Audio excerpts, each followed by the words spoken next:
Assalamualaikum warahmatullahi wabarakatuh. Perkenalkan, nama saya Roda Turizky Balian, NIM saya 0522367734. Saya dari jurusan Sistem Informasi. Di sini saya akan mengimplementasikan tugas praktik 2 pemrograman berbasis web. Yang dimana tugas praktik 2 ini mempelajari tentang apa itu VJS. Saya sudah membuat sebuah programnya.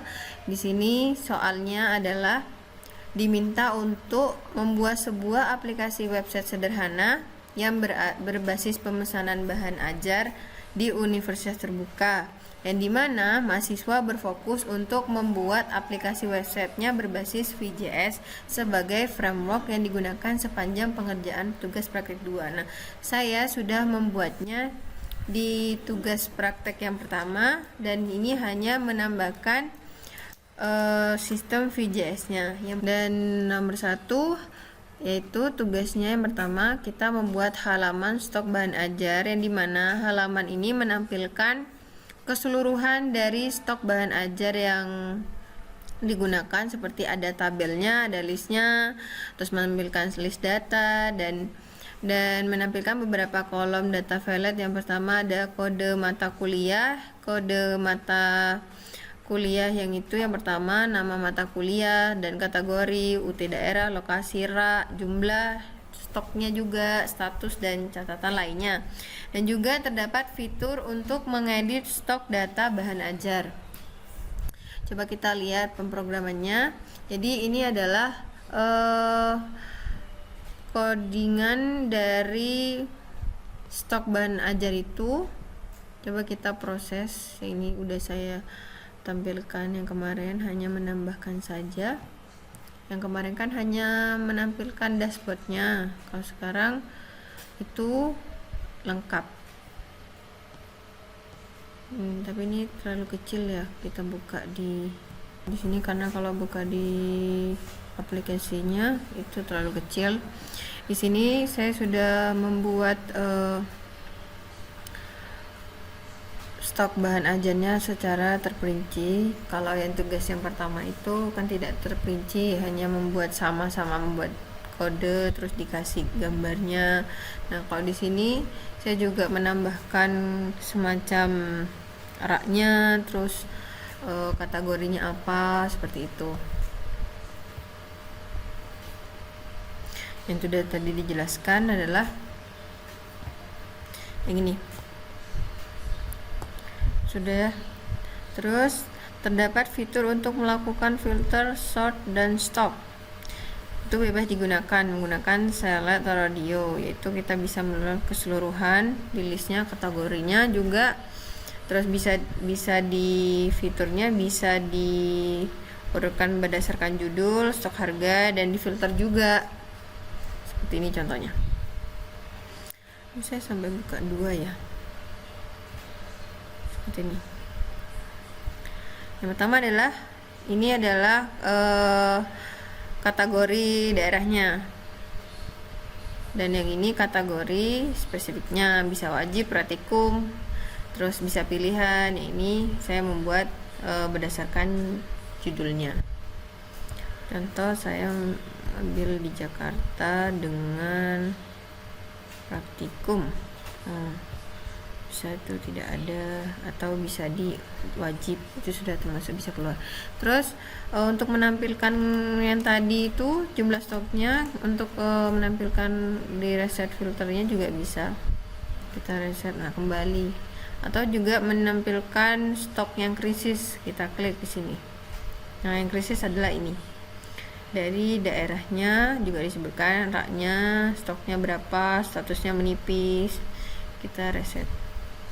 Nah, terus untuk tugas yang lanjutannya, menampilkan status dari stok bahan ajar, seperti yang tadi saya sudah bilang, menampilkan stok bahan ajar ya, ini menampilkan ini adalah jumlah stoknya. Nah, jika berwarna hijau, saya membuat itu seperti yang ada di Contohnya, jika berwarna hijau ini maka tulisannya juga aman, maka stoknya aman. Jika menipis, ini akan terjadi tanda seru. Contoh, saya akan ubah stoknya.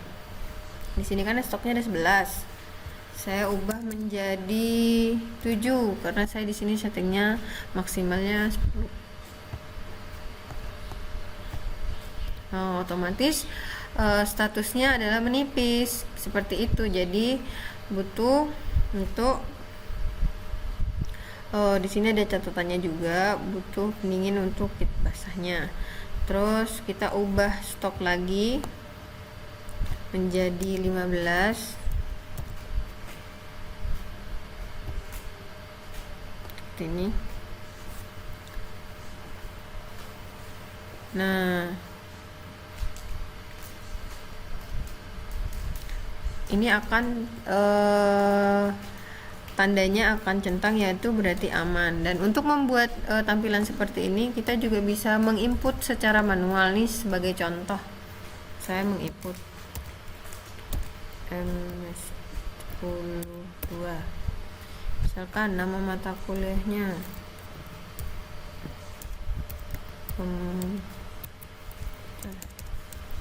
pemrograman berbasis web.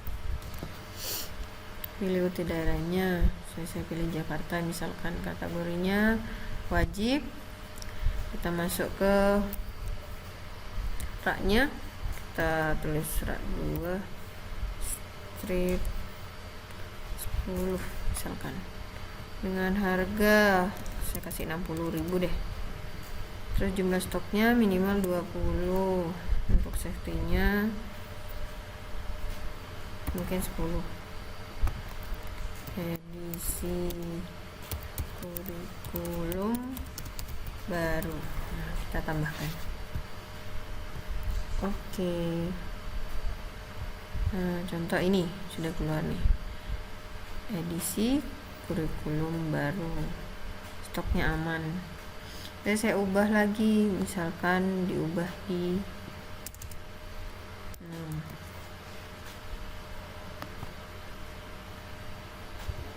sama seperti tadi, bisa di stoknya menipis. Nah, untuk tugas kedua, saya di sini juga membuat yang dimana namanya tracking developer order. Sama seperti di tugas 1, saya sudah membuat, hanya saja ini lebih terperinci lagi seperti itu. Yang dimana ketika kita mengupload untuk pembelian, otomatis kita bisa melihat sampai mana pengiriman itu akan sampai. Contoh di sini, ini kita close dulu ya teman-teman.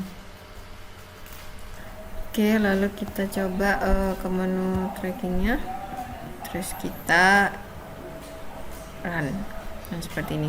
Tapi di sini saya membukanya yang lebih besar halamannya. Nah, ini dia. Ini adalah bentuk tracking yang pernah saya buat. Hanya saja saya menambahkan lagi di sini dengan lebih terperinci. Nah, di sini adalah menggunakan Rina Wulandari. Ini saya sudah mengcodingnya itu di bagian sini CS-nya. Nah, ini saya membuat datanya di sini. Nah, kita juga bisa menambahkan jika kita mau. Di sini juga kita bisa ngecek detailnya, dan kita juga bisa lacak.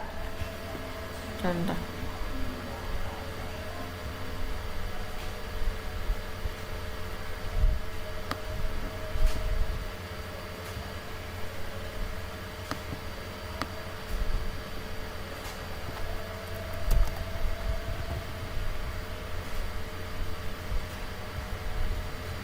itu sama, ini juga bisa dipindah. Nah, ini muncul. Nah, di sini otomatis nomor 2. Contoh saya membuatnya, memasukkan NIM,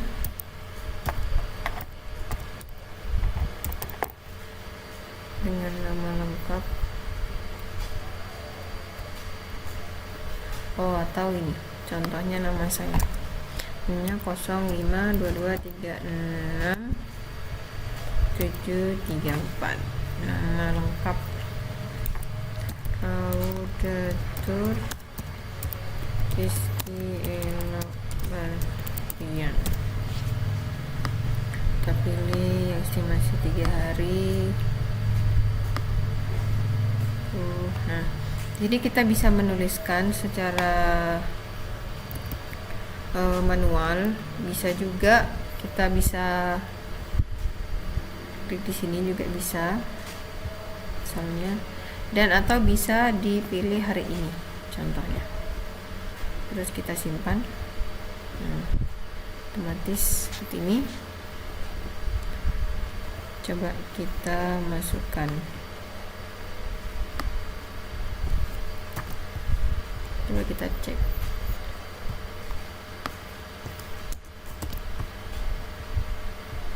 Nah, otomatis data orderan itu sedang di layanan registrasi berhasil di sistem SITA.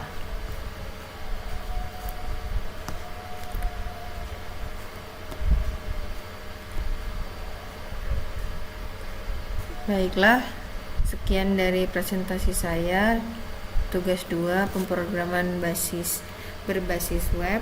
Kurang lebihnya mohon maaf. Assalamualaikum warahmatullahi wabarakatuh.